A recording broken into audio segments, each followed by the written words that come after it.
안녕하십니까. 신우법률사무소의 김용대 변호사입니다. 오늘은 개인회생을 신청했을 때 변제 금액에 대해서 알아보겠습니다. 그 변제 금액은 쉽게 말씀드리면 물론 본인이 재산이 있는 거에 따라 다르겠죠. 본인이 재산이 많으면 그 많은 만큼의 청산가치가 반영되기 때문에 변제 금액이 올라가는 거고, 만약에 본인에게 별다른 재산이 없다 그렇게 돼버리면 본인 세후소득에서 1인 생계비, 법원이 인정하는 1인 생계비를 뺀 금액을 변제를 하게 됩니다. 예를 들어서 1인 가구 생계비는 116만 원이고 2인 가구의 경우는 195만 원, 3인 가구는 250만 원인데, 예를 들어 혼자 살고 혼자서 개인회생을 신청했다. 그리고 별다른 재산이 없다.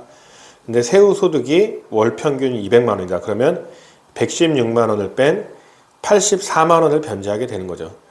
근데 이제 혼자 사는 경우에 이런데, 보통 배우자랑 같이 사는 경우에는 배우자가 전업주부라고 하더라도 배우자가 성인이기 때문에 이게 피부양 가족으로 들어가지는 않아요.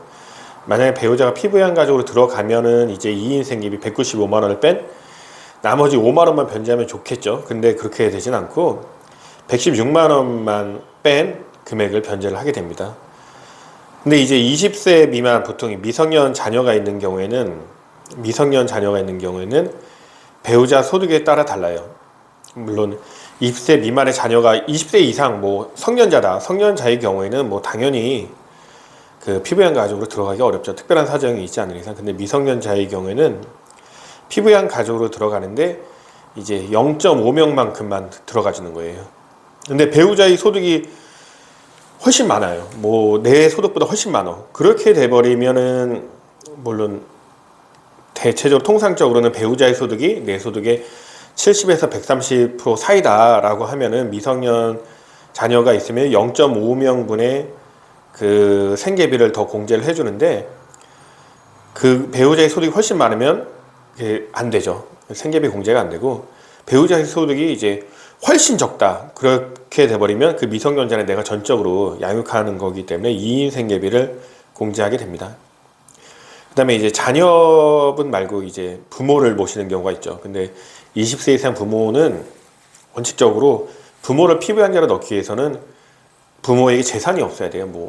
건물이 있거나 부동산이 있는데 별다른 소득이 없다. 이럴 경우에 피부양 가족으로 넣을 수 있느냐 없느냐인데, 원칙적으로 안 됩니다. 재산이 있으면 재산을 처분해서 살 수 있기 때문에. 재산이 없고 원칙적으로 신청인, 채무자랑 동거 중이고 신청인 외에 별도 부양할 수 있는 형제 자매가 없을 경우에만 인정되죠. 특별한 경우에는 잘 안 받아주는 겁니다. 예를 들어서 신청이랑 오랫동안 같이 동거했고 실질적으로 여러 가지 카드 대금이나 그런 병원비라든지 실질적으로 부담해왔다. 그리고 재산이 없다. 그래버리면 60세 이상의 부모가 피부양 가족으로 들어가서 아까처럼 세후소득에서 생계비 공제가 됩니다. 그럼 나머지 차액만 변제를 하면 되죠.